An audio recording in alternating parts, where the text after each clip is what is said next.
So అసలు ప్రెగ్నెన్సీలో మనం ఈ పిల్లల్లో వచ్చే హార్ట్ డిసీజెస్ని ప్రివెంట్ చేయొచ్చు అంటారా? ఎస్. సో మదర్స్ ప్రెగ్నెంట్గా ఉన్నప్పుడు అవాయిడ్ అంటే రేడియేషన్, కొన్ని డ్రగ్స్ అవి అవాయిడ్ చేయొచ్చు. 100% ప్రూవన్ అంటే ఒకటి రుబెల్లా వ్యాక్సినేషన్, ఫోలిక్ యాసిడ్ అంటే ఈ ఫోలిక్ యాసిడ్ అనే విటమిన్ టాబ్లెట్స్ మనం ఈవెన్ బిఫోర్ ప్రెగ్నెన్సీకి ముందు వేసుకుంటే it is shown that heart defects అనేవి చాలా వరకు తగ్గిపోతాయి. హార్ట్ డిసీజెస్ని ఎలా ఐడెంటిఫై చేయొచ్చు, అంటే సైన్స్ అండ్ సిమ్టమ్స్ ఏమి ఉండొచ్చు అంటారు పిల్లల్లో?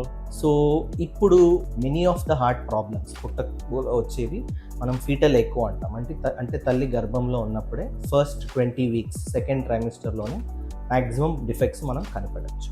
సో సపోజ్ అక్కడ మిస్ అయితే మనకి నెక్స్ట్ ఆప్షన్ నియోనేటల్ పీరియడ్, అంటే బేబీ పుట్టిన తర్వాత నర్సరీలో ఉంటారు, ఎన్ఐసియూలో ఉంటారు. సో అప్పుడు అబ్జర్వేషన్ ఒకటి, తర్వాత పల్స్ ఆక్సిమెట్రీ స్క్రీనింగ్ అంటాం, ఇవి దీంట్లో పికప్ చేయొచ్చు. Fast heart beat, breathing difficulty, whole body blue colour అవ్వడం, సో ఇలాంటివి ఉంటాయి. కొన్ని బేబీస్లో మర్మర్ అంటే హార్ట్ సౌండ్ వేరియేషన్ ఉంటాయి. దీన్ని బట్టి వీ కెన్ సస్పెక్ట్, అంటే మనకి ఓకే హార్ట్ ప్రాబ్లం ఉంది అని తెలుసుకోగలుగుతాం.